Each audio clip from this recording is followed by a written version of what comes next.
Hi,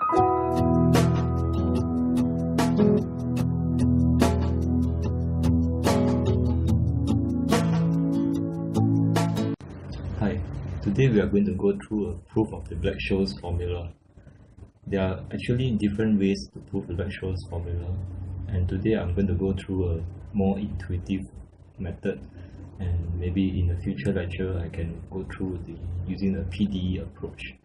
Okay, before we go into the proof proper, I think we should walk through several mathematical formulas so that those who are unfamiliar can follow through. Alright, the first one is the concept of expected return, or rather expected value. Maybe let's start from a sort of a discrete example. Let's say we have a game whereby there's two outcomes, A and outcome B, and the probability of A happening is, say, probability of A, okay, probability of B happening is probability of B, and these are the only two outcomes, so the two probabilities will add up to 1. Okay, so what is the expected value of this game we call X? Okay, this is simple. It will be outcome A multiplied by probability of A plus outcome B multiplied by probability of B. Okay, so this is what is known as expected outcome of X for discrete function. But how about a continuous function? For a continuous function, it's no longer a probability A or probability X, because we cannot express because it's continuous, we cannot express the probability to each of the variable. So collectively we call the probability density function of a continuous variable as, say, probability X. So this is no longer a single number, this is a function. Okay, so we can express this function as follows. Okay, so assume that this is, this function is like that. So for every point X, there's a probability associated with it, and the area below this function adds up to 1, because we need to force the probability to be equal to 1, and that's the nature of probability. Okay, so what's the expected value of X in this case? It's no longer like that, but the concept is very similar. It will be integral from infinity to minus infinity. Okay, basically we're going to cover the full range of X. It will be X px. Okay, it's very similar. In the discrete example, we have X multiplied by probability. So it's for the continuous example, instead of adding up, we have an integral function which is very similar to addition. Okay, and a dx here. So it's basically X here multiplied by the probability and then integrate it. So that's the expected value of X for a continuous example. Alright, another concept that we want to go through is the concept of normal versus a log normal. This is one key assumption of Black Scholes, is that stock prices is denoted by S follows a log normal distribution. Okay, or rather, if you to be exact, we have to say that log S follows the normal distribution. Okay, which actually means that the stock prices S follows the log normal distribution. This is an assumption of Black Scholes. Okay, for normal distribution, we can denote it in this notation, and we can call the mean M and the standard deviation sigma for the log S distribution, because it's a normal distribution. The expected value of S can be expressed as a function of M and sigma using one of the properties of the log normal distribution. Okay, so expected value of S is equal to M plus sigma square over 2. Okay, next I want to show you how the normal graph looks like. Okay, so log S will look this is how a probability density function of log S looks like. Look at this, because it's a normal graph. It's a normal distribution whereby this is M, and the area under this probability density function is 1, because it measures the probability of log S. Okay, so let's say log S is here. This is the probability that this value will occur, and so on and so forth. And the log normal graph looks like that.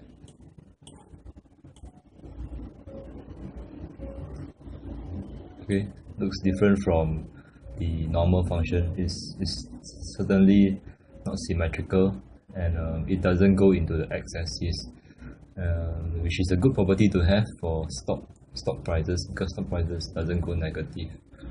Okay, I can also illustrate the concept of a cumulative distribution function of a normal distribution.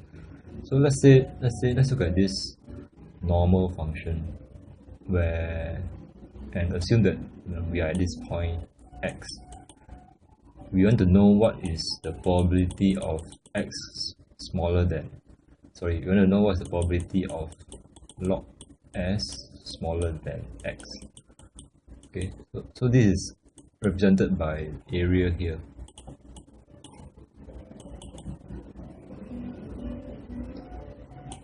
Okay, so assume that we draw a graph to denote this probability. So the y-axis will be probability of log S less than x, and we have x here. Okay, so this probability, let's say it's here, maybe 0.1. okay, and so on and so forth. We can plot x1 here. So x is here, so we have this point, and then we have x1 here, and let's say, let me use another color. Okay, probability of log S less than x1 will be a larger number because the area is larger. So let's say it's here. Okay, let's say it's here, and so on. And we can see for ourselves that at M, half of the graph is on the left hand side, half of the graph is on the right hand side, which means that at M itself, right, the probability is 0.5. okay, because we know that the whole of the area is 1, so as at M is 0.5. And how about the right hand side? We know that the whole area is 1, so if we have 1 here, we know that the graph, the cumulative distribution graph, never cuts 1. Okay, so all in all, if we continue our whole argument with the right hand side, the graph will look like that. Cuts x-axis, cuts y-axis at 0.5, and we'll look at that. Okay, so this is what we call a cumulative distribution function.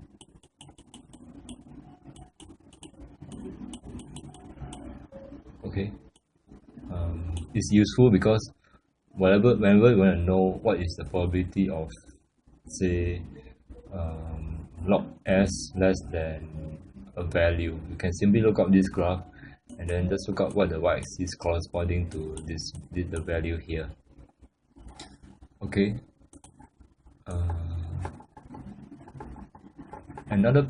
another property that I want to show you with regards to the probability density function is how we can normalize a probability density function, meaning that we have log S here, how we can express this into another function such that it becomes a normal with mean 0 and standard deviation 1. Okay, so let's call this function Q. How we can transform log S into Q such that such that if Q is a normal function with mean 0 and standard deviation 1. The question is, why do we want to do that? The reason is because when a normal distribution with mean 0, standard deviation 1, the probability density function has a closed form solution, which can be expressed as let's say the probability density function of f(x)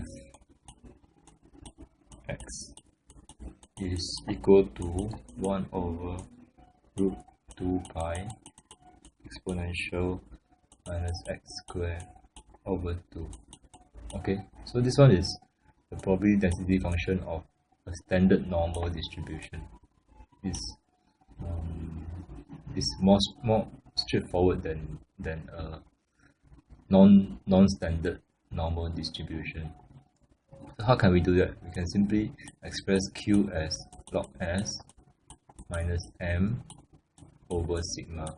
Okay, so once we do that, the original log S normal distribution function will become a standard normal distribution function Q with mean 0 and standard deviation 1. Okay, now we are ready to go into the proof of Black Scholes proper. Let's move on to option pricing. We assume that there's an option that we need to price, a European call option. It's an equity option, and the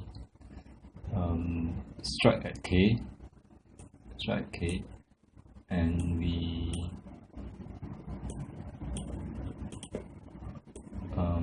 want to price it by taking the expected value of the payoff at the end of maturity and then discount it back to the present value. So clearly there's a discounting element here, and here's the expectation of whatever that we have at payoff at the maturity point. What do we get at the payoff at the maturity point is the strike, the spot at the maturity minus the strike. Okay, if it's less than 0, then we take 0. If it's more than 0, then we take this value. So there's a max here. And we also assume that the PDF of the spot price movement S is given by this function GS. Okay, and we have shown earlier that expectation of a continuous function is basically the integral of the PDF multiplied by the variable itself. In this case, K is a constant, so it doesn't really matter if we put K here. Okay, and we integrate here, and notice that we are integrating from infinity to K instead of infinity to minus infinity as we have shown earlier. Okay, so if I draw the log normal graph, it's basically we are trying to integrate K to infinity here. Okay, so we are doing this. We don't want to integrate throughout the whole curve because the payoff only happens from K to infinity, only when spot moves beyond K. So it's integrate from K to infinity. Okay, so this is S is log normal, and this is the assumption that Black Scholes made. So log S is a normal PDF with mean M and standard deviation sigma. Okay, so expectation of the log normal S is given by this function as we have shown earlier as well, and hence by rewriting this function, M is equal to log expectation of S minus sigma squared over 2. Okay, basically the whole point of this proof, right, is we are trying to create a normal function out of this log normal function. Okay, so if we look at this, log S is a normal with mean, mu, and sigma. We try to standardize log S by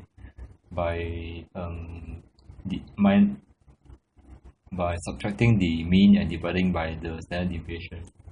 Okay, so we define a new function Q, where Q is log S minus M over sigma, and Q is a standardized normal distribution with mean 0 and standard deviation 1. Okay, because log S is a normal distribution with mean M and standard deviation sigma. So we standardize it, we get the standard normal distribution. And the PDF of Q is very simple. It's this expression. It's a known formula. Okay, so with this, let's go look at this, the call price function again. Okay, we want to rewrite this function so that this function is expressed in terms of Q, which is the standard normal distribution. So S now becomes this one. Okay, you just from here you just express S in terms of Q. So S becomes this one. So now the PDF of S now becomes PDF of Q. Okay, integrate with respect to Q. And also one more thing to note is instead of K here, we are writing log K minus M over sigma. Okay, because instead of S, we have to change it to be expressed in terms of Q. Okay, so Q is written as log S minus M over sigma. So we should write log K minus M over sigma here. So now the integration is from here, log K minus M over sigma onwards. Okay, so it's this area, and now it has become a normal distribution. Okay, okay, so I've expanded this by splitting up the K term and the exponential term. Okay, so there are now two terms here.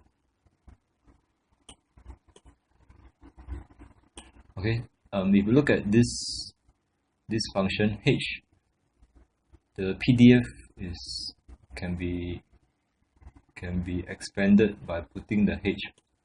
Okay, h. Let's put h inside here, and it can be expanded as follows. We want to write. Okay, yeah, it's a simple expression, so I'm not going to explain it further. Okay, so essentially what we want to do is we want to obtain the exponential function. We want to obtain it in two different expression. Okay, why do we want to do that? Because if you look at this entire term, okay, it looks really like the h term here. Okay, except that the Q here is now in terms of Q minus sigma. So basically this is a function PDF of Q minus sigma. Okay, because of here.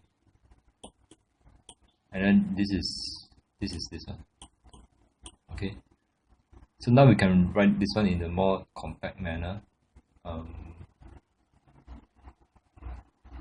Now we can bring this one out of the equation, because integral has nothing to do with here.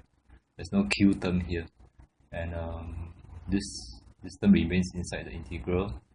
And if you look at this term, this is a normal function. So basically we are integrating a normal function. Okay, so this is actually the area under the curve. So the area under the curve, and the question is, what is this?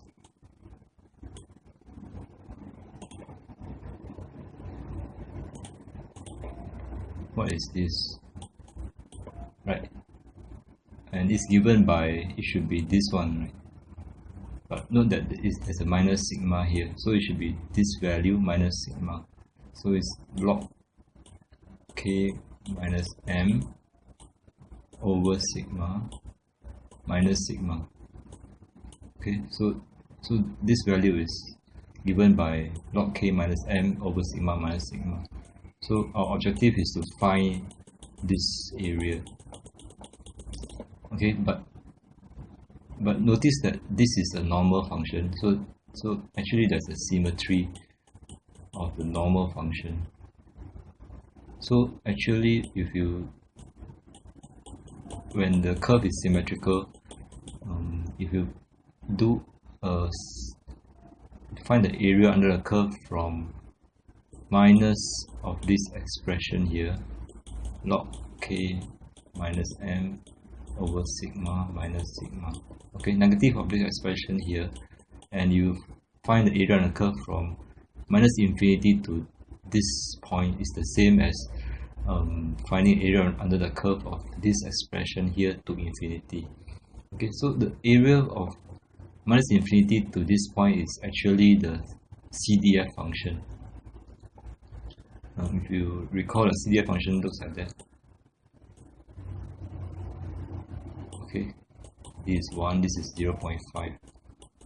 Okay, so we just bring it down, and then this is the value that we want here, and this is written in again a compact form by this notation n. Okay, n represent the CDF of the function inside, and simply rearrange the formulas inside, and you will obtain the common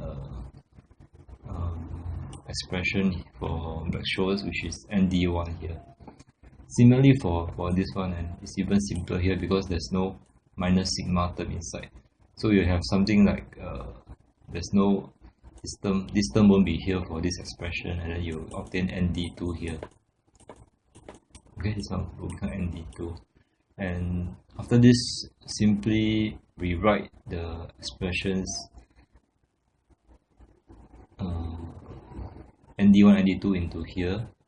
Okay, remember the discounting function here, and then for this one, right, this is basically here, this one, and m is what we have discussed previously. M is simply the log expected value of s minus sigma square over 2.